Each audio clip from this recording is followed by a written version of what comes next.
안녕하십니까, 봉수선생입니다.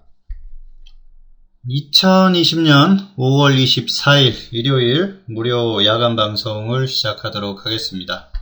잘 들리시나요? 잘 들리시면 1번 한번 눌러주세요.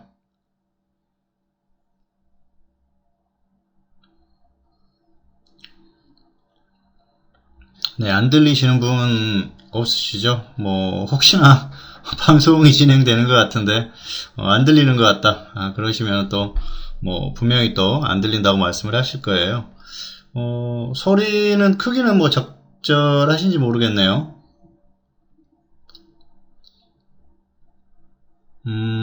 네, 모바일도 된다는 거 보니까 잘 들리는 것 같습니다. 어쨌든 굉장히 오랜만이에요. 사실 그동안 계속해서 유튜브 녹화로 진행을 했었는데요. 오랜만에 라이브로 진행을 하게 됐습니다. 그래서 사실 장단점이 있죠. 녹화를 해놓으면은 언제든지 편안하게 들으실 수 있는 그런 면이 있어요. 그리고 일요일 9시에 오픈을 하기 때문에 일요일이든지 아니면 월요일 아침에 듣든지 이렇게 하실 수가 있는데 편안하게 들으실 수 있는 장점이 있죠. 그리고 또 중간에 들어왔을 때 앞에 내용이 지나갔는데 무슨 얘기를 했는지 궁금해할 필요도 없고요. 그런 면이 있습니다. 네, 안녕하세요. 지금 아직까지는 많이 안 들어오신 것 같아요. 범자비님, 골드님, 예나플러스님, 월계수님, 그리고 또 자연이님, 연탄연마님, 은하수님, 반갑습니다. 자연이님은 제가 아는 그 자연이님이신가요?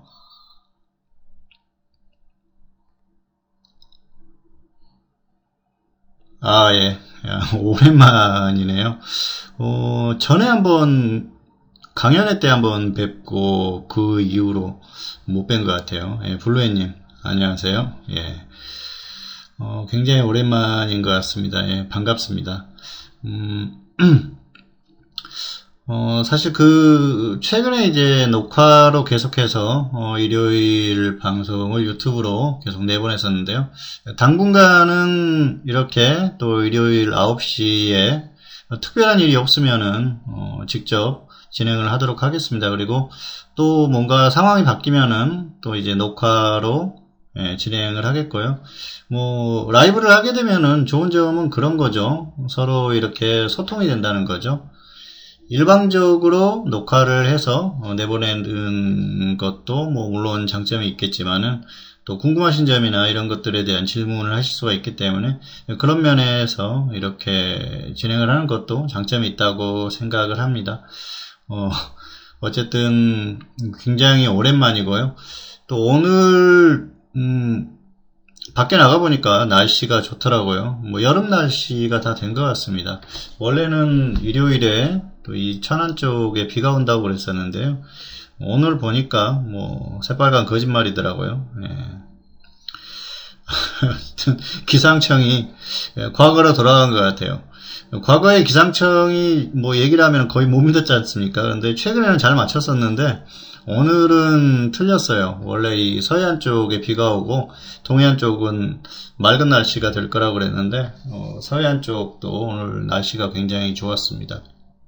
어쨌든 날씨가 좋으니까 나가고 그러니까 또 기분은 괜찮더라고요. 근데 오늘 이제 애들 데리고 애들이 해봐야 둘입니다만은 데리고 옷하고 또 신발 산다고 나갔는데 쇼핑몰 가봤더니 사람들이 어마어마하더라고요. 그래서 지금 코로나 이전으로 돌아간 것 같아요. 제가 이걸 이제 언제 느꼈냐면은 한 달 정도 됐을 거예요. 한 달 정도 전에 어디죠? 이케아를 갔다 왔는데 거기가 용인 쪽이죠? 용인 어딘지 기억이 안 나네요. 근데 거기를 갔다 왔는데 사람들이 어마어마하게 많더라고요. 그래서 이거 이제 또 조만간 문제가 생기겠구나 그렇게 생각을 했었습니다. 그래서 야, 이게 코로나가 완전히 끝난 게 아닌데 너무 이 사람들이 많이 오는 게 아닌가, 그렇게 생각을 했는데요. 그러고 나서 뭐 불과 얼마 안 돼서 이태원 쪽에서 터졌죠. 그래서 사실은 이전부터 그럴 확률이 높다고 생각을 했었어요. 그런데 뭐 결국은 터지더라고요. 그래서 우리가 사실 그 사회의 어떤 그런 현상이나 이런 것들에 대해서 항상 관심을 가져야 됩니다. 주식 투자하는 사람들은 작은 것에 관심을 많이 가져야 돼요. 그래야지 투자하는 데도 도움이 되고요. 그리고 또 뭐 종목 하시는 분들은, 테마주들 하시는 분들은 지금 뭐 코로나나 이런 쪽에 많이 투자를 하지 않습니까? 어쨌든 최근에 뭐 여러 가지 또 사회적인 현상, 그리고 또 뭐 그런 것들, 정부 정책이나 이런 것들도 좀 관심 있게 보실 필요가 있을 것 같아요. 네, 톨스토이님 안녕하세요. 예, 오랜만입니다. 자, 어쨌든 사실 뭐 정치에 관심 없는 분들도 많으실 텐데요. 정치에도 좀 관심을 가지시고 뭐 그런 것들이 다 투자하고 연결이 되지 않습니까? 사실 그 최근에 시장 시황이죠. 정확하게 말하면 시황인데, 시황의 어떤 흐름, 이런 것들을 분석하는데도 정치적인 흐름이나 이런 것들도 상당히 중요하고요. 그리고 장기적인 어떤 흐름에 대한 생각을 할 때에도 상당히 중요하죠. 역시 지금은 또 과거하고는 다르죠. 우리가 2000년대, 2010년대 초반까지만 하더라도 경기 흐름이 굉장히 좋았었지 않습니까? 그래서 쭉 이렇게 성장하던 그런 시기라서 그런 것들에 대한 뭐 걱정을 할 필요가 없었는데, 지금은 상황이 많이 달라졌죠. 경기 흐름이 아무래도 좀 꺾이는 흐름, 그런 흐름 속에서 여러 가지 정부의 정책이나 이런 것들이 상당히 중요한 시기가 아닌가 생각을 합니다. 그래서 그런 것들이 조금 더 민감하게 다가오는 것 같고요. 어쨌든 주식 투자를 하시는 여러분들도 좀 다양한 생각들을 하셨으면 좋겠어요. 과거에도 이 9시 방송을 일요일에 이제 하면서 자주 언급을 했었던 그런 것들인데요. 좀 입체적으로 생각을 하는 게 필요하다, 그렇게 생각을 합니다. 이렇게 뭐 평면적으로 생각을 하다 보면은 한계가 있어요. 그래서 자꾸 그 주식이라는 건 뒤집어 봐야 돼요. 바꿔서 생각해보고, 우리가 뭐 그 역지사지 뭐 그런 얘기를 하지 않습니까? 그런데 입장을 바꿔서 생각하는 것도 필요하고요. 그리고 결론을 미리 이렇게 내놓고 다가가다 보면은 한계가 있어요. 결국은 그 결론에 내가 그 생각을 자꾸 맞추려고, 그리고 뭔가 그에 맞는 그 요인들을 찾아내려고만 노력을 하다 보면은 틀리는 경우가 많거든요. 그런데 사실 주식시장은 너무 복잡하죠. 예, 그래서 상당히 복잡하고 어려운 분야다. 그렇기 때문에 굉장히 복합적인 사고가 필요한 분야가 아닌가 생각을 합니다. 어쨌든 뭐 이 방송을 보시는 분들한테 유튜브 녹화든 아니면은 또 이렇게 라이브 방송을 하든 투자하시는 데 도움이 될 수 있었으면 하는 바람을 갖고 있습니다. 그리고 평택촌놈 이 홈페이지에 오시면은 뭐 쭉 보시겠습니다만은 가족과 친구에게 제공하는 그런 것들을 또 모토로 여기고 있지 않습니까? 그래서 내 지인들이나 가족들에게 전달한다는 생각으로 사실 많은 정보들을 전달하고요. 그리고 제가 그 주식 전문가 활동을 2012년 말 13년 초였던 것 같아요. 예, 그때부터 시작을 했던 것 같은데요. 이제 뭐 거의 지금 8년 정도 됐죠. 그런데 이게 저도 몰랐는데 머리가 많이 빠졌어요. 탈모가 많이 생기더라고요. 그만큼 고민을 많이 했다는 거죠. 어쨌든 다른 분들의 어떤 그 자금을 지켜준다는 그런 생각으로 운영을 해야 되기 때문에 스트레스를 많이 받았었던 것 같아요. 그래서 사실 굉장히 어려운 분야이기도 합니다. 잘하면은 또 박수 받을 때도 있는데 못해도 욕먹을 때도 많기 때문에 굉장히 좀 부담감을 갖고 하기도 하는데요. 어쨌든 좀 이 방송을 보시는 분들이 조금이라도 도움이 되셨으면 하는 바람입니다. 그동안 유튜브에 계속해서 이 녹화를 했듯이 그런 순서로 진행을 해볼까 해요.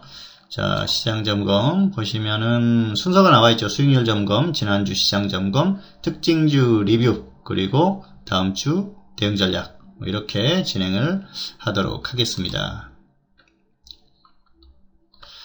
자, 수익률 이건 자주 보여드렸었죠. 2019년에 작년에는 조금 아쉬웠어요. 사실 작년에도 수익이 좀 크게 날 수가 있었는데 너무 욕심을 부리다 보니까 오히려 더 손해를 보는 그런 그 경향이 있었는데요. 꾸준하게 수익은 났었습니다. 사실 지금 그 회원분 중에 한 분은 가장 오래된 분이 지금 4년째 정도 된 것 같아요. 그래서 그분 같은 경우에는 계속해서 이제 장기적으로 봤을 때는 괜찮은 것 같아요. 그래서 계속 계시는 것 같은데, 어쨌든 계속해서 누적되는 것들은 괜찮은데 중간에 이제 잠깐 이렇게 하셨던 분들 같은 경우에는 뭐 이 어떤 컨디션이라는 게 있지 않습니까? 그래서 컨디션이 좋을 때는 또 수익이 많이 나기도 하는데 안 좋았을 때는 약간 손실 보기도 하고 그렇죠. 예, 그래서 그런 우리가 이제 뭐 어떤 분야든지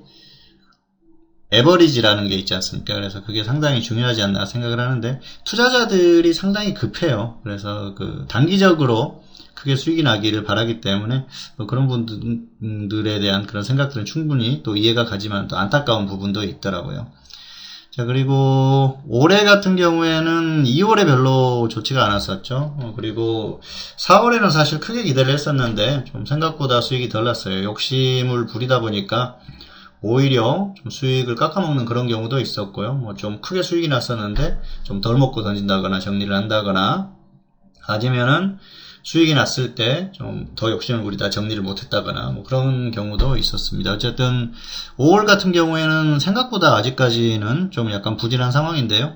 뭐 남은 기간 동안 또 열심히 노력해가지고 결과를 만들어 보도록 하겠습니다. 자, 그리고 4월에는 좋았었던 게 역시 손실나는 종목이 별로 없었어요. 그리고 수익을 내는 종목들이 좀 수익이 더 크게 났었기 때문에 그런 부분에서 좀 만족한 한 달이 아니었나 생각을 합니다.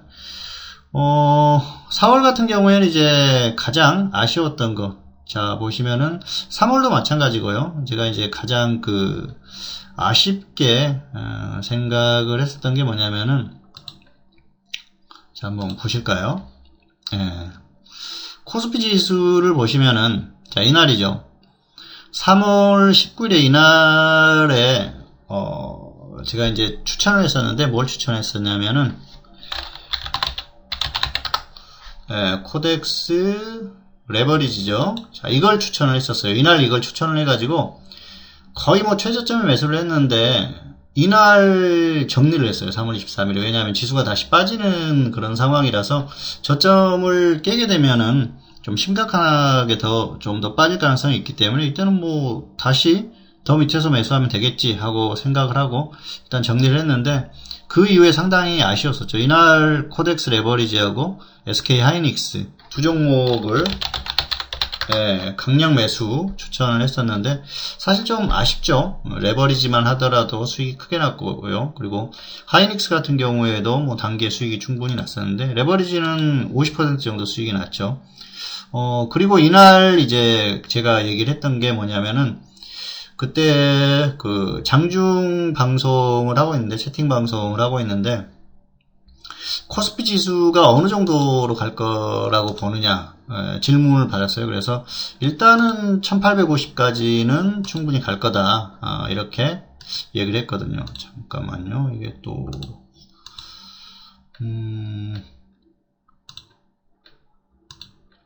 그랬는데 결국은 예상대로 갔어요. 1850 이상을 갔죠. 그래서 최근에는 뭐 조금 더 갈 가능성이 높다. 그리고 또 주변에는 1950까지는 갈 것이다. 뭐 그런 얘기도 했습니다만은 어쨌든 예상했던 흐름이 나왔는데 결론적으로는 크게 수익을 좀 못 챙겨서 좀 아쉬웠었던 그런 상황이지 않나 생각을 합니다.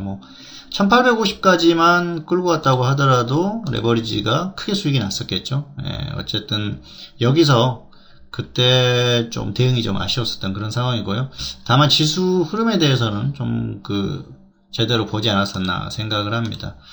그리고 최근의 대응도 그렇게 나쁘지 않은 그런 상황이고요. 어쨌든 그렇습니다. 지수의 흐름이라는 게 상당히 중요하고요. 그래서 4월이 좀 아쉬웠어요. 이때 강력하게 매수 주문을 했었기 때문에 끌고 갔었다고 하면 수익이 훨씬 커질 수 있었는데 그런 부분에서 좀 아쉬움이 남았었던 그런 한 달이 아니었나 생각을 합니다.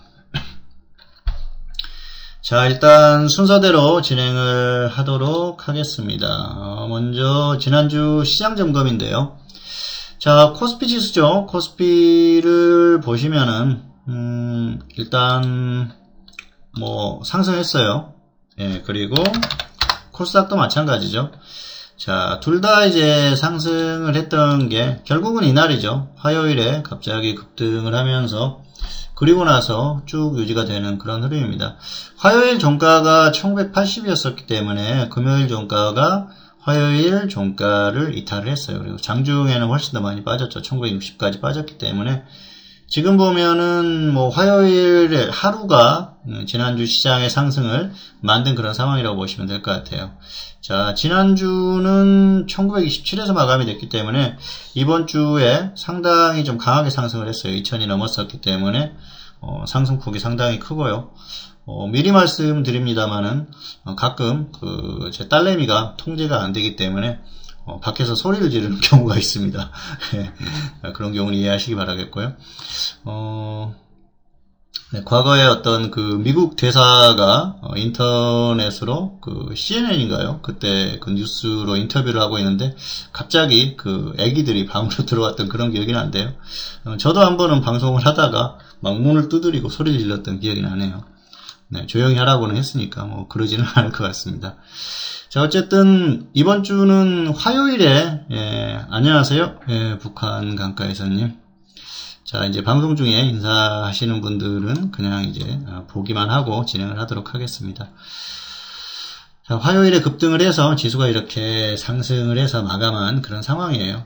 사실 이번 주에 보면은 역시 화요일이 어떤 그런 포인트가 되지 않았나 생각을 하고요.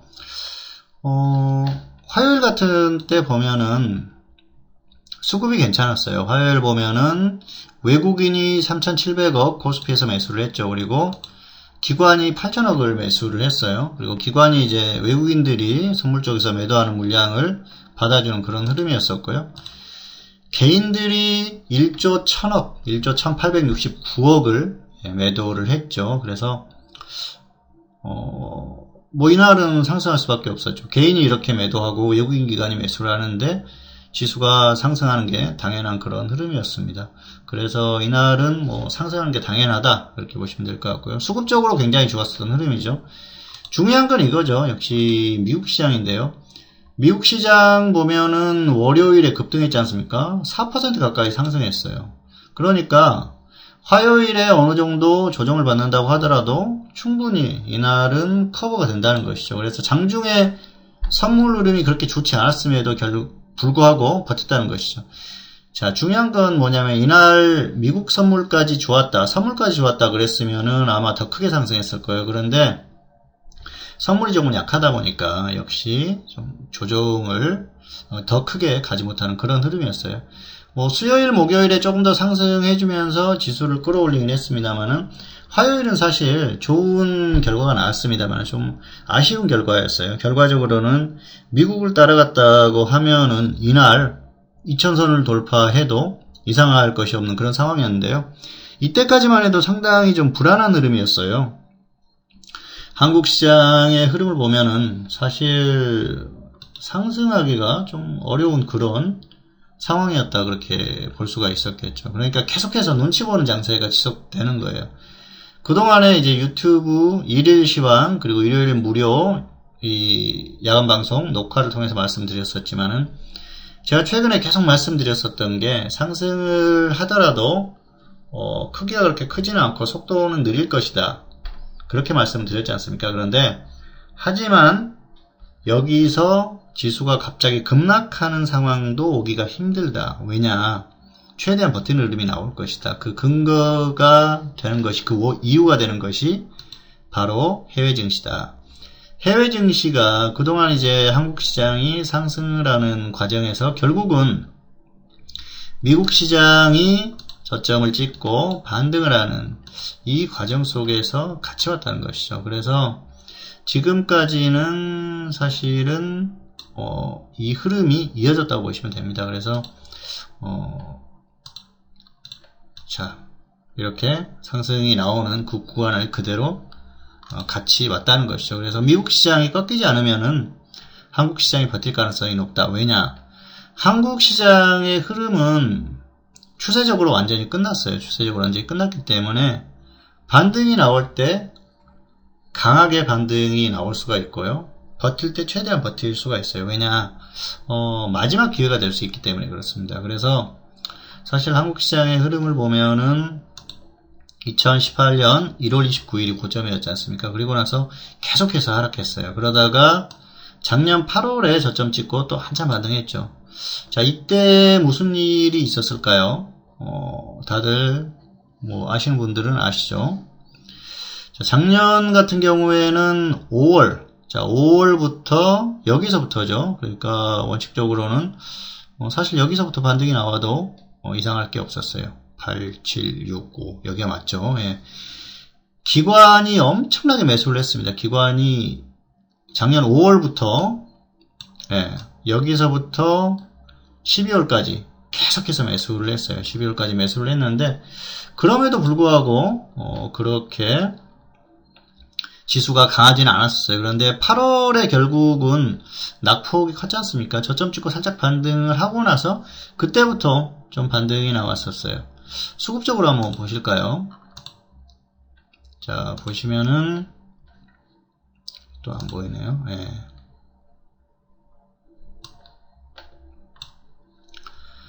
작년 5월부터 그쵸, 이제 6월 초 정도 되겠죠. 그때부터 기관은 뭐 지금까지 매수를 하고 있어요. 가장 매수를 많이 하는 게 금융투자, 연기금이죠. 연기금이 계속 매수를 했었는데, 자, 코스피 보시면은 작년 5월부터 기관이 계속해서 매수를 했죠. 그런데 연기금이 뭐 대부분 매수를 했습니다. 그리고 기관은 12월까지 매수를 했어요. 자, 그러면서 시장이 반등을 했죠. 다만 당시에도 외국인들은 계속 매도를 하는 그런 흐름이었어요. 하지만 기관이 워낙 강하게 매수를 하니까, 그리고 낙폭이 있는 데다가 기관이 받쳐주니까 단기적으로 반등이 나왔었다는 것이죠. 그래서 그런 흐름 정도로 보시면 될 것 같고요. 추세적으로 보시면은 아시겠지만은 외국인들은 뭐 작년 5월부터도 마찬가지입니다만은 8월까지 좀 매수를 해주는 그런 흐름이었는데, 그러다가 8월 이후부터 지금 엄청나게 매도를 하고 있지 않습니까? 자, 외국인들 7조 1000억 정도 매수를 하다가 지금 얼마입니까? 22조 1000억을 매도를 하고 있어요. 그래서 거의 30조 가까이 29조 정도를 매도를 하고 있죠. 자, 8월부터 지금 5월입니다. 기간이 얼마나 되죠? 9개월 정도예요. 9개월 만에 29조를 던졌다. 이거 뭐 엄청난 겁니다. 사실 외국인들이 이게 뭐 진짜 외국인들 미국이나 유럽 쪽에 외국계 자금일 수도 있고요. 뭐 국내 자금도 좀 포함이 돼 있겠죠. 왜냐하면 외국계 증권사나 이쪽 기관에 이제 자금을 맡겨가지고 매매하는 그런 측면도 있기 때문에. 그런데 결과적으로는 외국계 기관들이 던진다는 거예요. 외국계에서 던진다는 겁니다. 그게 30조 가까이 되는데 기간이 9개월 정도밖에 안 된다는 거예요. 짧다는 거죠. 짧은 기간이죠. 상당히 짧은 기간에 엄청나게 던집니다. 특히 올해 2월, 자, 2월 말 정도부터 엄청나게 던졌죠. 22조, 23조 정도 던졌는데, 이 정도면은 거의 뭐 투매라고 봐야 돼요. 투매다. 그렇게 봐야죠. 이 정도면은 완전히 그냥 뭐 우리가 이제 엑소더스라고 표현을 하지 않습니까? 탈출한다. 그렇게 봐야죠. 그래서 이건 추세적인 흐름으로 봐야 될 것 같아요. 사실 수급이 어떤 단기적으로나 중장기적으로, 단기가 아니죠. 이 정도면 이제 중기에서 장기로 넘어가는 흐름인데, 장기 흐름이라고 봐야 되는데요. 뭐 이렇게 던지다가도 상황이 좋아지면 얼마든지 매수를 할 수가 있거든요. 자, 그렇게 상황이 좋아지려면은 예를 들어서 경기 흐름이 급격히 개선이 된다거나 성장이 다시 뭐 이루어진다거나 엄청난 호재가 발생한다거나, 예를 들어서 뭐 미국이나 이런 국가들 같은 경우에는 부양을 하지 않습니까? 경기부양책, 돈 풀어가지고 경기부양시키고 그런 것들이 가능한데요. 한국 같은 경우에는 그게 안 되지 않습니까? 기축통화국가가 우선 기본적으로 아니기 때문에 힘들어요. 한국에서 돈 아무리 많이 찍어낸다고, 한국 돈 많이 찍어낸다고 달러가 빠져나가는데 시장이 좋아질까요? 어렵죠. 예, 그래서 그런 것들이 기본적인 사항이라는 것이죠. 그래서 현재 상태는 이 장기적인 수급을 봤을 때는 역시 한국은 가지 않는 게 맞다. 예, 그래서 수급으로 보면은 1월 이후에는 계속해서 하락해야 이게 정상적인 흐름이다, 그렇게 볼 수가 있겠는데요. 결과는 다르죠. 결과는 3월에 저점을 찍고 반등이 나오지 않습니까? 자, 이게 어떻게 보면은 시장의 흐름이라는 것이죠. 유동성이 가장 중요한 재료죠. 수급은 모든 재료에 우선한다, 그런 얘기가 있지 않습니까? 그래서 유동성이 가장 좋은 재료인데, 다만 가격도 절대로 무시하지 못할 거라는 겁니다. 예. 가격도 굉장히 중요해요. 그래서 단기적으로 낙폭이 과대하면서 가격 메리트가 발생을 해서 반등이 나오는 상황이에요. 지금같이 이렇게 단기에 급락을 해버리면은 어떤 현상이 발생을 하냐면은 외국인이나 기관도 손실을 보는 쪽이 발생을 해요. 외국인까지도. 그리고 기관은 손실을 많이 보겠죠. 기관 같은 경우에는 자 보시면은 3월까지 기관이 던졌어요. 12월 말부터 기관이 던졌는데 그 전에 계속 매수를 했지 않습니까? 근데 작년 5월부터만 매수를 했던 게 아니고요. 그 이전에도 계속 매수를 했었죠.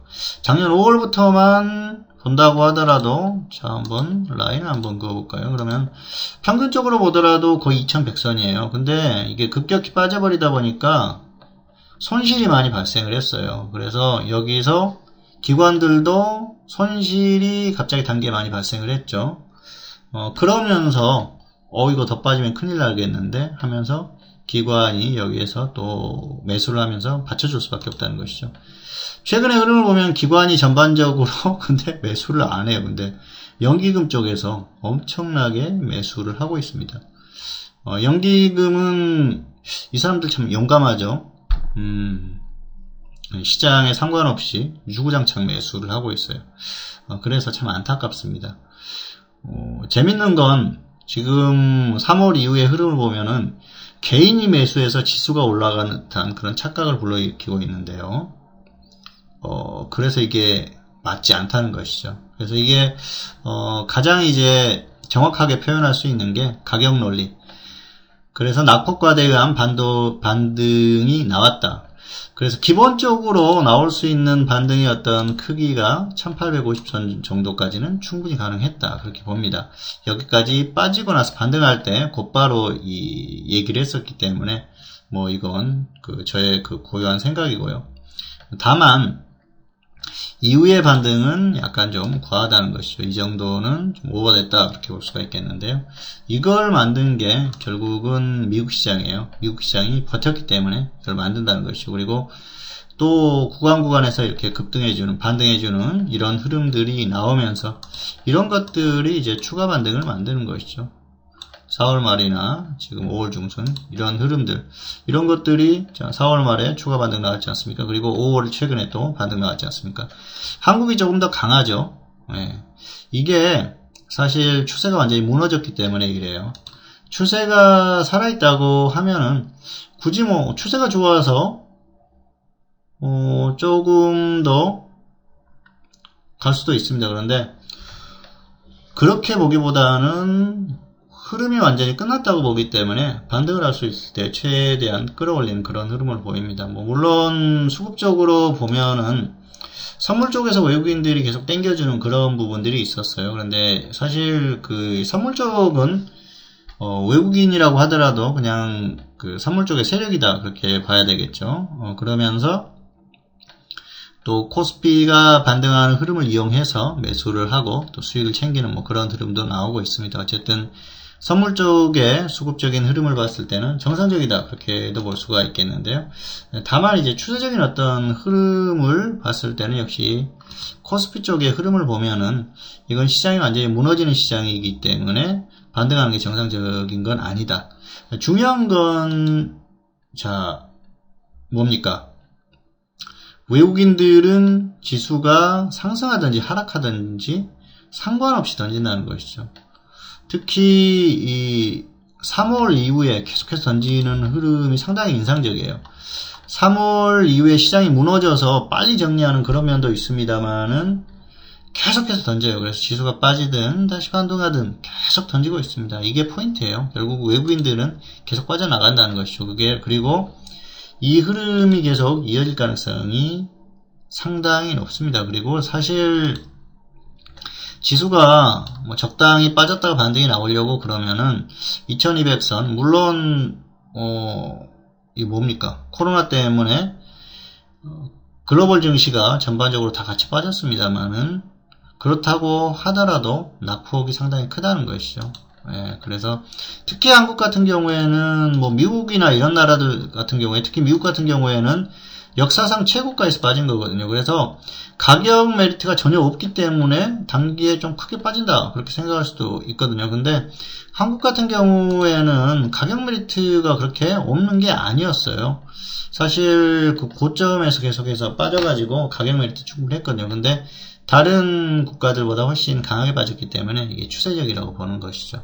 그리고 사실 여기에서 반등이 나오려고 하면 적당히 뭐 1850 정도에서나 다시 반등이 나와야 되는데 1500까지 깨졌다는 것입니다. 1500까지 깨졌다는 건 이미 흐름이 완전히 끝났다 그렇게 보시면 될 것 같고요. 지금 반등이 나오는데 결과적으로는 이제 길게 봤을 때는 다시 또 밀릴 가능성이 상당히 높기 때문에 추세적인 것들을 생각을 해야 될 것 같아요. 그리고 사실 뭔가 호재가 있다고 하면은 이런 것들을 다 커버하면서 좀 다시 좋은 흐름을 만들 수가 있는데 지금 여러 가지가 좋지가 않죠. 한국은 기본적으로 시장에 대한 수급이 좋지 않고요. 그리고 경기 흐름이 좋지 않습니다. 자, 그리고 최근에 다시 또 불거지는 게 뭡니까? 미중 무역 분쟁이죠. 미국이 중국을 가만히 놔두지를 않아요.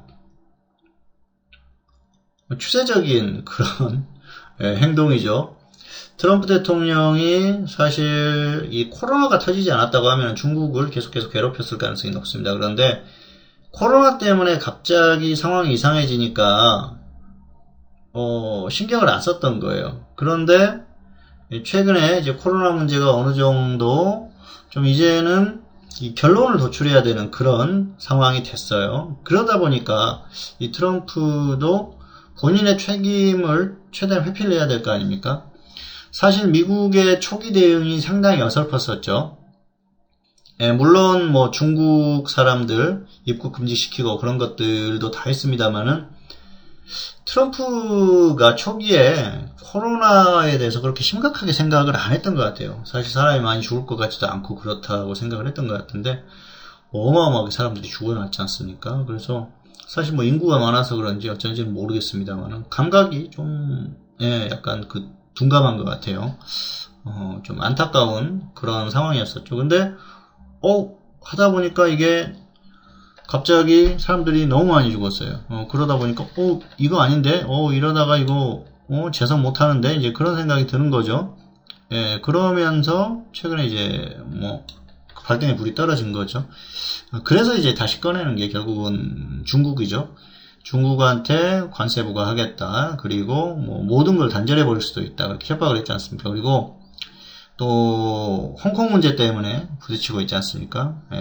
그래서 쉽게 해소되기가 어렵습니다. 그리고 중국이 겉으로는 미국이 어떤 얘기를 하고 트럼프 대통령이 얘기를 하면은 반발을 합니다만은 속마음은 굉장히 힘들 거예요. 사실 지금 경제력으로 보면은 지원 지투지 않습니까? 그래서 1, 2위이기 때문에 서로 동등한 어떤 위치에서 관계를 맺어야 되는데, 사실 미국하고 중국하고의 관계는 거의 갑과 을의 관계죠. 중국은 아직도 성장하는 국가고요. 그리고 사실 GDP 규모가 어마어마하게 성장을 해서 많이 올라왔습니다만은, 여기서 잘못되게 되면은 또 상당 기간 어려워지거든요. 어려워진다는 건 뭐냐면은 중국이 목표로 하는 그 흐름대로 가지를 못한다는 거예요. 중국은 이른 시간 내에 경제력에서 GDP 규모에서 미국을 추월하고, 그리고 나서 군사력 쪽도 키워서 결국은 미국까지 발밑에 꿀리겠다, 그런 계획을 가지고 있을 겁니다. 그런데 미국이 그렇게 만만한 나라가 아니죠. 절대로 그렇게 놔두지를 않죠. 그리고 미국의 거의 형제들이라고 할 수 있는 국가들이 많이 있죠. 그래서 장기적으로 보면은 좀 재미있는 양상이 벌어질 것 같아요. 어쨌든 중국이 경제력 측면에서 커지고 있는 부분은 어쩔 수가 없어요. 인구가 워낙 많고 땅이 넓다 보니까 계속 커지는 그런 상황이고요. 장기적으로 봤을 때는 미국의 GDP 규모를 추월할 거라고 다들 보지 않습니까? 그리고 그럴 가능성이 상당히 높죠. 그런데 아직까지는 그러지를 못하고 있기 때문에 중국도 상당히 고민을 하고 있을 겁니다. 중요한 건 미국이 계속해서 중국을 자꾸 두드려 패고 있다는 것이죠. 그래서 일단은 상황을 보면은 이게 또 악재가 될 가능성이 높아요. 올해 이전에 시장을 가장 크게 짓눌렀었던 요인이 뭡니까? 미중 무역 분쟁이지 않습니까? 그래서 중간중간에 이런 흐름들이 나왔었는데, 사실 미국이 여기까지 간 것만 해도 신기해요. 중국을 보면은 이렇게 가지를 못했었죠. 자, 중국 같은 경우에는 어떻습니까? 자, 흐름이 그렇게 좋지가 않았었죠. 미국이 계속해서 짓누르니까 결국은 흐름이 좋지 않았었는데, 중국은 상당히 좋지 않을 가능성이 높습니다. 그리고 성장률 이 목표치를 내놓지 못했다고 그러지 않습니까? 그만큼 좋지 않다는 거예요. 그래서 장기적으로 보면은 이제 중국도 좀 어려움을 겪을 가능성이 높고요. 미국은 계속해서 중국을 이렇게 누르려고 하겠죠. 장기적으로 봤을 때 가장 미국에게 위협이 되는 국가가 중국이기 때문에 그 시기를 최대한 늦춰야 되겠죠. 그리고 정 안 된다고 하면 미국 같은 경우에는 전쟁이라도 일으킬 수 있는 그런 국가 아니겠습니까? 뭐든지 할 수 있는 국가니까 계속해서, 특히 지금 대통령이 누굽니까? 트럼프 대통령이죠. 트럼프가 무슨 짓을 할지 모른다는 것이죠. 자, 그래서 장기적으로 봤을 때는 좋지 않다. 한국은 결국 크게 가기가 어려운데, 단기적으로 이제 괜찮다고 보는 게 결국은 미국 시장이에요. 미국 시장이 단기적으로 여기서 박스권을 이탈해가지고 크게 빠질 가능성은 좀 떨어진다, 그렇게 보기 때문에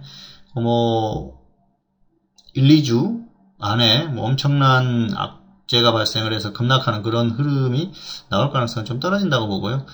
큰 악재가 나와서 빠지면은 또 모르죠. 그런데 그런 것들까지 나올 가능성이 좀 떨어진다고 봅니다. 그래서 미국은 좀 고점 박스권에서 좀 움직일 가능성이 높지 않나, 그렇게 생각을 합니다. 그래서 한국 시장도 좀 최대한 버티는 흐름이 나올 가능성이 상당히 높다고 보고 있습니다. 그래서 이 고점 박스권 흐름을 예상을 했었죠. 좀 크게 가면은 좀 더 갈 수는 있다. 하지만 박스권에서 움직일 것이다, 그렇게 말씀드렸는데요. 그래도 상당히 강해요. 2000선까지 돌파를 했었는데, 다만 금요일에 너무 많이 꺾였죠. 그래서 지금 기술적으로 보면은 고점을 찍은 흐름이다, 그렇게 보시면 될 것 같습니다. 다만 문제는 지금 최근 시장이 변수로 움직인다는 것이죠. 결국은 미국의 흐름이 중요하고요. 그리고 다음 주 초반의 흐름이 상당히 중요하지 않나 생각을 합니다. 여기 고점을 못 뚫고 시원하게 날아가는 흐름은 예상을 안 해요. 다만 꾸역꾸역 또 버텨가지고 이 고점을 살짝 돌파하거나 그런 흐름 정도까지는 가능하다고 봐요. 기술적으로 봤을 때는 끝났는데 아직까지는 완전히 끝난 건 아니다. 고점 가능성은 상당히 높아졌다. 하지만 완벽하게 확인된 건 아니다. 고점에서 30포인트 이상 하락하면은 확인으로 보자 말씀드렸는데요. 아직까지 그렇다고 하더라도 확실하게 확인됐다고 보기는 어렵고요. 1950선을 확실하게 이탈했다 그랬을 경우에는 확률이 확 높아지죠. 지금 같은 경우에는 한 50% 정도 본다 그러면은 1950선 이탈을 하게 되면은 그때는 뭐 70%, 80% 정도까지 되지 않나 그렇게 생각을 하고 있습니다. 그래서 아직까지는 뭐 고점을 찍었다고 보기는 어렵고요. 다만 좀 고점을 찍었다고 하더라도 당분간은 박스권에서 이 1900선을 크게 이탈을 하면서 무너지는 흐름까지는 예상하기가 어렵다. 그래서 일단은 고점 혼조세가 좀 이어질 가능성이 높습니다. 여기에서 계속 박스권에서 움직일 가능성이 높으니까 그 정도로 생각을 하시면 될 것 같아요. 일단은 다음 주 초반의 흐름이 중요한데요. 뭐 수요일 정도까지 다시 한번 이 고점을 뚫어주는 흐름이 나오지 않으면은 고점을 찍었을 가능성이 높지 않나 그렇게 생각을 합니다. 그래서 시간상으로 봤을 때는 수요일 정도까지 고점을 뚫지 않으면은 고점 가능성이 높다. 그리고 또 가격적으로 봤을 때는 1950선을 이탈을 하게 되면은 가능성이 높다. 현재로서는 그 정도로 예상을 하고 있습니다.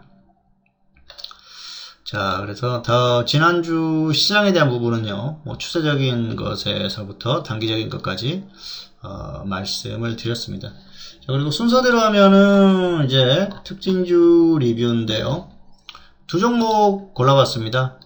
한국전자인증 첫 번째인데요.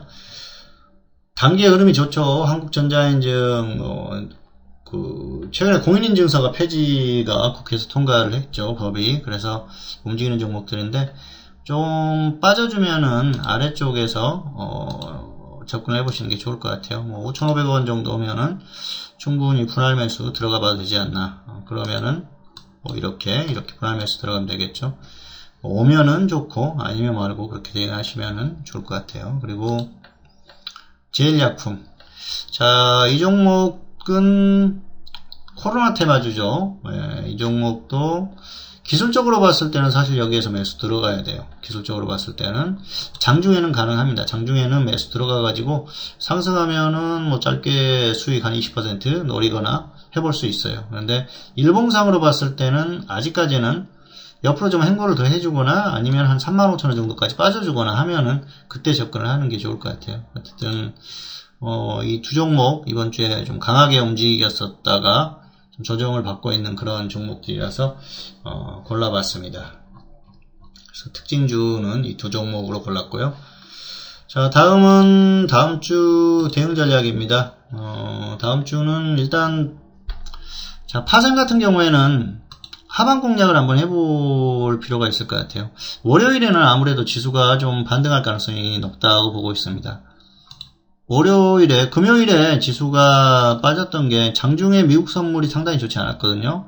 자, 목요일에 하락하고 선물까지 좋지 않았는데 반등하면서 끝났어요. 그래서 월요일은 오히려 반등이 나와줘야 되는 흐름이거든요. 뭐 물론 지금 짱 열렸는데 한 7시, 8시부터 미국 선물이 갑자기 급락한다. 그러면은 시장에 갈 수가 없겠죠. 근데 그런 흐름 정도만 아니라고 하면은 선물이 부합권 정도에 움직이거나 좀 반등해주거나 하면은 충분히 반등이 나올 수 있거든요. 그러면은 또 1990 정도까지 충분히 반등할 수 있거든요. 그러면은 반등했을 때 고점 이제 근처에서 분할로 좀 하방 공략을 해보시는 게 좋을 것 같아요. 그래서 파생 같은 경우에는 그렇게 해보는 게 좋을 것 같고요. 밀리면은 하방 같은 경우에는 지금은 좀 단타로 먹기는 아쉬워요. 밀리면은 끌고 가보는 게 필요해요. 왜냐면은 여기서 밀리면 크거든요. 그래서 반등한 크기가 크기 때문에 좀 끌고 가보는 게 필요하고요. 그리고 뭐 장중에는 또 좀 강하게 밀렸다 그랬을 경우에는 상방을 노려보는 것도 가능합니다. 어쨌든 지금은 일단은 단기적으로는 최소한 고점 박스권에서 움직일 가능성이 높기 때문에 이걸 좀 잘 활용하셨으면 좋겠어요. 최근에도 1900선 근처에서 매수를 했다 그랬을 경우에는 장중 단타도 충분히 나왔고요. 일봉상으로 충분히 나왔지 않습니까? 결국은 1950 여기를 왔지 않습니까? 다시 뚫어졌기 때문에 그래서 단기에 또 상방으로 크게 이렇게 수익이 나올 수도 있었는데 시황을 참고를 하셨던 분들 같은 경우에는 뭐 길게 보면은 좀 그 이전부터죠. 계속 고점 박스권이라고 말씀드렸기 때문에 1950 그 이전에는 1950과 1900 사이라고 말씀드렸기 때문에 기회가 많이 있었어요. 자, 한번 제대로 한번 그거 볼까요? 1950 1900 자, 위아래 계속 걸렸지 않습니까? 그러면은 계속해서 단타나 단기나 수익이 나왔거든요. 그래서 지금도 이 어떤 그 박스권 흐름에 대한 걸 생각을 하고 대응을 하시면 좋을 것 같습니다. 그리고 현물은 테마주 순환매 대응하시면 될 것 같은데요. 최근까지 코로나 테마가 계속 움직였었죠. 코로나 테마 같은 경우에는 아직도 살아있어요. 그래서 가격 메리트 있는 종목들을 한 번씩 접근해 보시는 게 괜찮을 것 같아요. 움직이는 종목들은 또 강하게 움직이지 않습니까? 그런 종목들 하시면 좋을 것 같고요. 그리고 또 최근에 움직이기 시작했던 것, 수소차, 전기차, 뉴딜 정책, 한국형 뉴딜 정책이라고 하죠. 이 이름을 참 잘 만드는 것 같아요. 어떤 친환경적인 그런 사업들을 하려고 하는 것 같습니다. 사실